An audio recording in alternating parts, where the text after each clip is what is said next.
Hey, this is Ben Glenn, building success brick by brick, coming to you with another helpful tip. Tip number 16. I've seen a bunch of those shows where the cops come in and they make the bust and some guy's done something crazy and it's because he hears little voices in his head. What? What do you want me to do? You want a Twinkie? You know, when somebody says, I'm hearing voices in my head, everybody thinks you're crazy.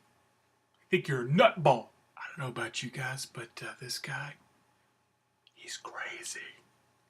He hears voices in his head.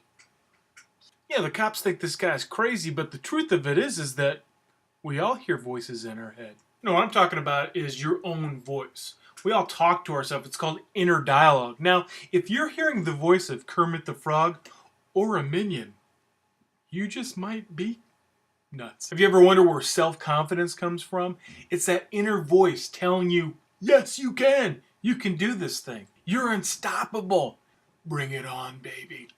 What about a low self-esteem? It's the same voice telling you the complete opposite. You're unattractive because you're no good. You stink. You're unpopular. And you know what? People just don't like you. You know what? You should just quit.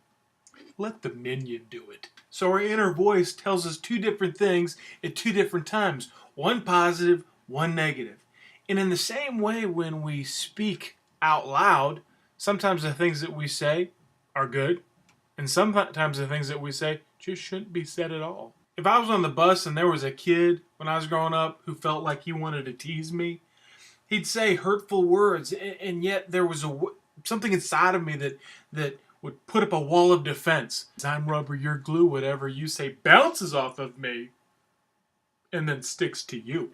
Because that's the whole rubber glue procedure. It bounces off and then it sticks to you. You know, you don't want to say bad things to me because when you do, boing. Problem is, your inner voice, it's been with you your whole life. You've been talking to yourself forever, and you trust that voice. And so when that voice says negative things like, you're no good, or you stink, or people just don't like you, and oh, by the way, you're unattractive, you listen to that. There's no rubber, there's no glue, there's no way to defend you from you. If we allow the choices that we make in our life to be determined by these two voices, well, our life's going to be a lot like a roller coaster, up and down.